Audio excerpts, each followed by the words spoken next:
Hello everyone, and welcome back to Dragalia Foundry. Happy New Year, and what a happy time indeed for those of us playing Dragalia Lost.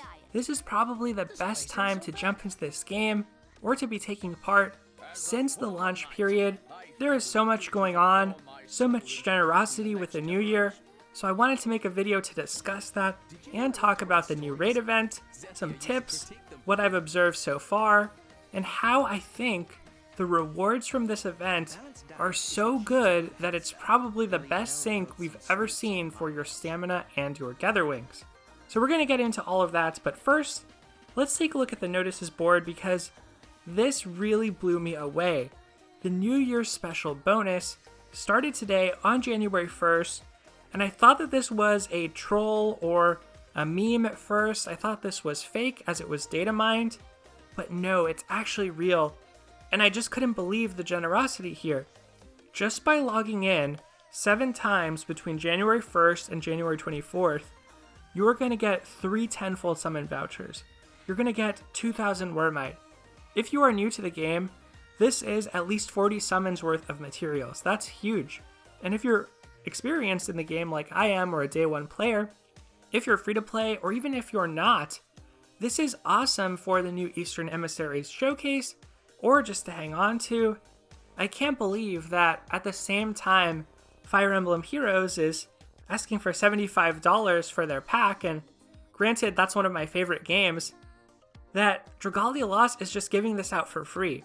This is an incredible amount of summoning. I'm really happy to see this here. So that is the first thing I want to say. Make sure you are logging in and collecting this.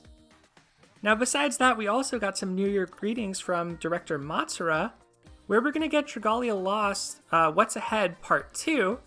And I'm super excited to see this. You'll know from my wish list for 2019, there are a couple things I want, and I think Kaleido Dungeon, if that pans out, could be the solution to those desires I have.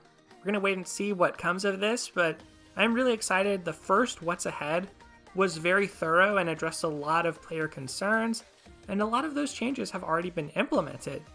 So that is all well and good, but I also want to talk about the New Year's Tidings Fortune from Afar raids, so let's go ahead and get into that, and afterward I'll show you my first gameplay of the special battle. Now the reason this is so good to do is, first of all, these quests drop some insane rewards. So right off the bat, you're getting succulent dragon fruit. You're getting these consecrated waters. That's something we weren't getting before. But then beyond that, we're getting some very precious materials. Damascus crystals and golden fragments are essentially 1/10 of an unbind on a 5-star weapon or worm pit respectively, and then there's an extremely small chance you'll be able to get a Damascus ingot, which is just a full unbind and basically costs $40 if you buy the monthly pack in order to get this. And same thing with a golden key, that is a full unbind on a 5-star worm print. So these are very rare items, and there's no other way to farm these or get these in the game right now. This was definitely the biggest piece of news that came out when the raid was announced. So in case you missed this events page and didn't read all the way through, right here on additions, you're going to be able to get those by destroying that gift basket on the raid boss. So you really want to make sure you target that gift basket. It's on the back of the raid boss, and it regens 1 time, so you can destroy it a total of 2 times. The other thing is, you're going to be able to get a chance at getting summon tickets, and I've also seen some players getting clovers. So from the boss battle, you can also get summon tickets there, but I really think that this raid battle, with the golden keys, with the Damascus ingots, it's quite possibly the best use of stamina and gather wings we've seen in the game as a free-to-play player. As somebody who plays the game more seriously or since day 1, you probably want to spend a lot of resources there if you can. It's at the point for me where, as far as my dailies, I'm not even wanting to collect the daily bonus for certain things.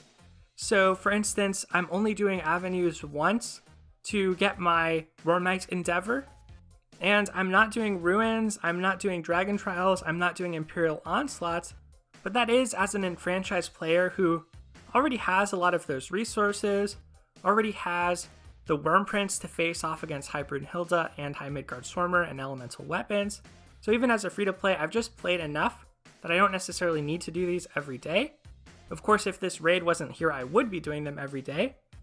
But just to give you an idea of my items right now, this is how much honey and Gather Wings I want to burn through. And I honestly think it's probably a good idea to spend all of this on this raid. If I had that much time to play, I would try spend all of this on this raid. Now, the problem is, well, it's not necessarily a problem, it's kind of a good thing, but we have this double stamina recovery, so it is very tough to be able to keep up and play that much of this game. I'm looking at maybe 60 of these battles per day. So with all of that said, now I want to show you my first gameplay of the special battle. This was my first attempt going in, and thankfully it went pretty well. So we're going to go ahead and watch this as I discuss the raid as a whole. I do think, as I've mentioned over and over, the value on this is super high. Even once you clear out your emblems, you're still going to want to try to play this for those special drops and in order to grind out the Blazon summons. But as for my first battle, I really wasn't sure what to do except to target the gift basket, so I went after that pretty strongly. And thankfully, the incentives are compatible. There's no incentive to try rush through this battle.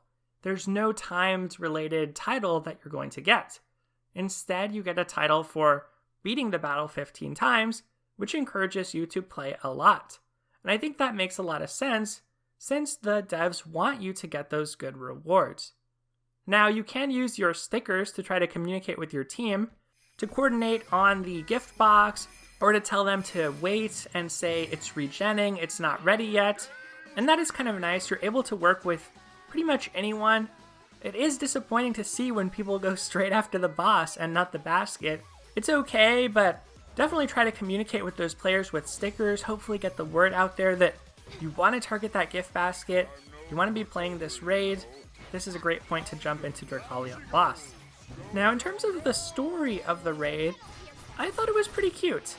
I have to say, one thing I often do is I say I like the story and I like the writing, but I don't think I praised the localization enough. And so I think the manner of speech, for instance, of Botan was very endearing, and I like how she was so different in her personality and speech patterns and mannerisms than Sazanka, Adis, and Ieyasu.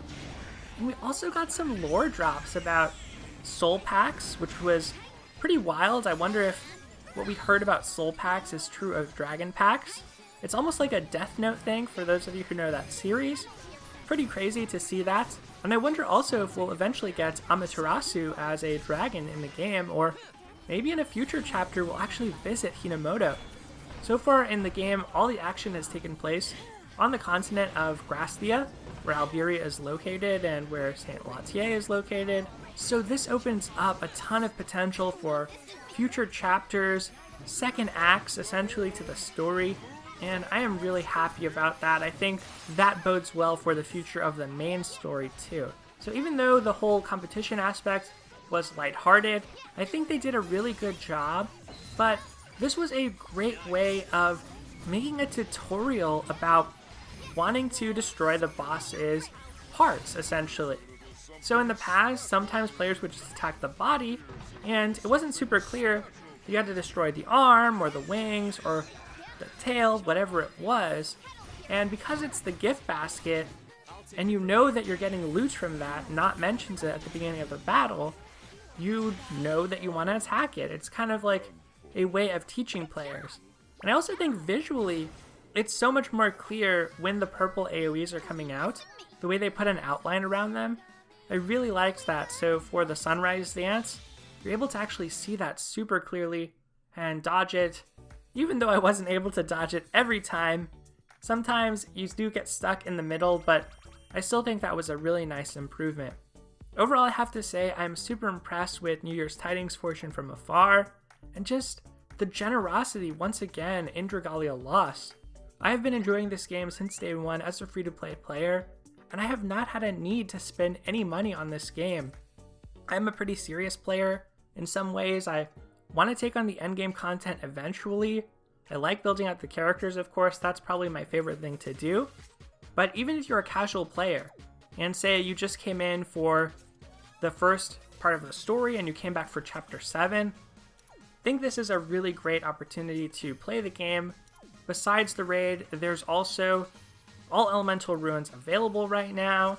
There's also still the half stamina on Avenue to Power and Avenue to Fortune. There is a ton to do, so I really hope that you're enjoying Dragalia Lost as much as I am.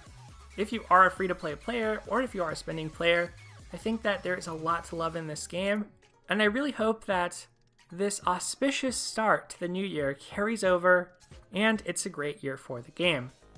Alright, and as my battle comes to a close, I'll just touch on Shishimai, Botan, and the new worm print.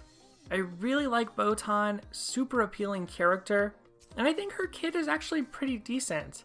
She's able to inflict bleeding with her first skill, and her second skill buffs team strength, which is quite nice to see. Besides that, she works well with the free worm print Luck of the Draw, because that increases shadow buff time to take advantage of her second skill. Now, the one bad thing about these free units is they only get up to 50% of their affliction resistance, so she only gets up to 50% of paralysis res, but honestly, she is a really solid character. Now, Shishimai is a little bit tougher to evaluate as a free dragon. There's always been some stats involved at the very least, and then Shishimai's skill is very similar to that of Sinoa's, so there's a random chance of applying one of 3 buffs. Probably not the best dragon, but certainly a fun one to use. In co-op, I can imagine this being awesome, or feeling super satisfying if you're running with a teammate who has Cupid and they give the critical up, you activate your skill and you get the critical up by chance. You're going to have an insane critical rate, so that is kind of cool, but I think ultimately the dragons who provide stat boosts are better. Now finally, Luck of the Draw as a worm print. It's not overpowered, stats are low, but it's fun. The buff time is fairly rare. I like that about it. Kind of like the last time we got a free worm print on the Resplendent Refrain raid. As the snow falls, we had that rare last recovery ability. So if this is the direction for these free worm prints in the future, and they're not going to provide extra damage to the raid boss, I am pretty happy with this. I think this is a pretty good freebie. It's not so universally applicable that you need to level it up to max, but it is nice to hang on to for the raid and for the artwork, which is really pretty. Okay, and that pretty much covers everything I wanted to talk about for this event, for all of the New Year's bonuses that we've been getting. Thank you so much for watching, everyone. Remember, there's a link to the Gleam giveaway in the description below for the Eastern Emissaries Showcase. I hope that you participate in that, and I hope that you have a great year ahead in Dragalia Lost and all of your endeavors outside of it. So once again, Happy New Year, take care everyone, and I'll see you next time.